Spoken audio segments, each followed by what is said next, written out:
Holy crap, guys, we're like this close to Luke Cage. Or the Defenders, not Luke Cage. This is Luke Cage. No, I can't believe it. I think it's like next week, isn't it?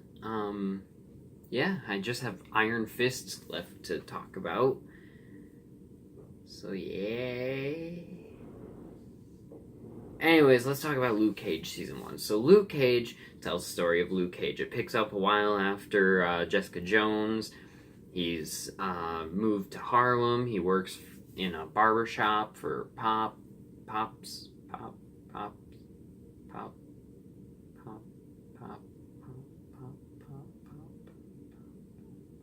Anyways, it basically just tells, it fills us in on the origin story of Luke Cage, which he was introduced in Jessica Jones Season 1 as a supporting character, and in this series we get a dive into him as a character, because we didn't learn that much about him backstory-wise in Season 1. All we knew is that he had a wife, and that she died. Not gonna spoil how, but she died. And so he had the bar, which was her bar. Yeah, I think it was her bar. Yeah. But so this series, we actually learn his whole story, how he was experimented on in the prison, and yeah. Let's talk about the cast. Mike Colter is Luke Cage. He picks up the role from Jessica Jones Season 1, which he was introduced in as the character. And he's pretty great. I love Mike Colter. He's a great actor. I haven't seen him in anything else, but he's really great in this. And I think Luke Cage is one of the most charismatic heroes in the MCU. Which sucks, because he's probably never going to be in any of the movies. At least not before they probably end up rebooting. But, then we have Rosario Dawson as Claire Temple, who is given a much larger role than in previous Marvel Netflix shows. Like, in Daredevil Season 1, she was a minor supporting character. Same thing with Season 2, though she did have a bit of a bigger part in Season 2. She had a bit of, like, more of a cameo in a couple of episodes of Jessica Jones. And then again, she has more of kind of a cameo, or an extended cameo in Iron Fist. But, so I'd say she gets most prominently, she's most prominently seen in this series. Not gonna say exactly why, but, yeah.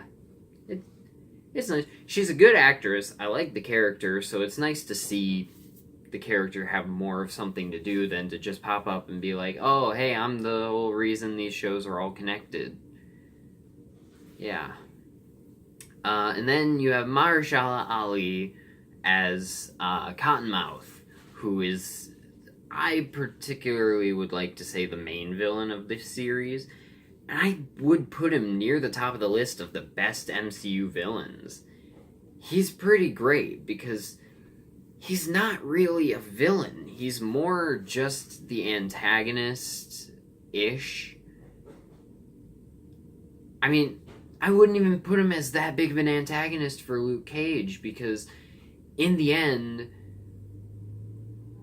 he never has that whole face-off with Luke Cage that ends in the hero or the villain triumphing over the other. The end of his storyline is actually very unexpected, and something that I was not expecting that I actually found to be pretty great. And, let me get into a big negative. This is a lot like Daredevil Season 2, where you have one storyline, you have two storylines in the show. One is a lot weaker than the other one.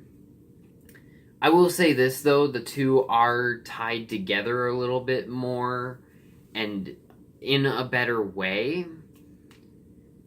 but it's still, like Daredevil Season 2, has that big, just lack of a transition. It just kind of immediately jumps from this storyline to this storyline. And I didn't quite like that all that much, but that's like a minor gripe. Because I'll say the Cottonmouth storyline is amazing, and it takes up the majority of the series. The majority of the series is dealing with Cottonmouth and his cousin, who is running for mayor. I think it was mayor. She's running for some sort of office. I don't remember every single little bit of minute detail, so that's the main storyline that's focused on villain-wise. And I really, really enjoyed that storyline. It's pretty great. And then you have the Diamondback storyline, which takes up kind of the last bit of the season. And while it's still pretty good, I would put it, compared to the Cottonmouth storyline, it is kind of meh for me. But I thought the Cottonmouth storyline was so strong, though, that it kind of makes up for the fact that the Diamondback storyline is just meh. And then, again, Mike Colter as Luke Cage. He carries this show. Because, yeah, having a great villain is great. And that definitely helps. And having a great supporting character love interest is also great. Having other supporting characters from the comic books, like Misty Knight, in there, it's good.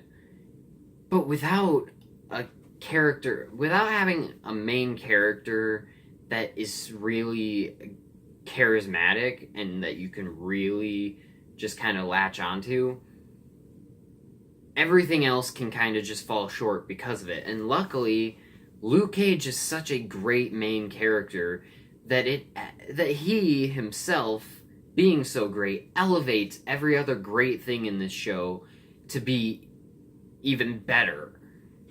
And I will say this is my favorite of the Marvel Netflix shows. I really can't wait to see what they do with Season 2. I don't see how Season 2 would be able to top this, but I am open to them trying.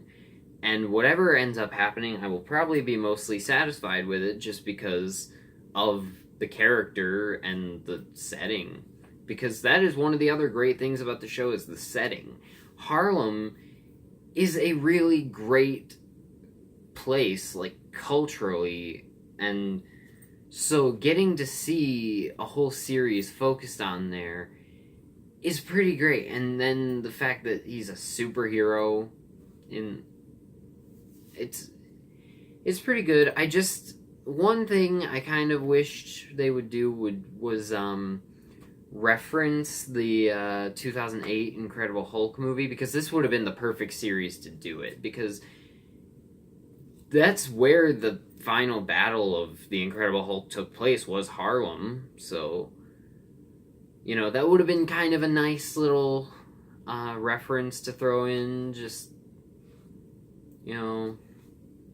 maybe someone says something like, it's nice that everything's finally rebuilt since that thing that happened all those years ago. Because, damage takes a while to repair, But yeah, I'm super excited that Defenders is so close.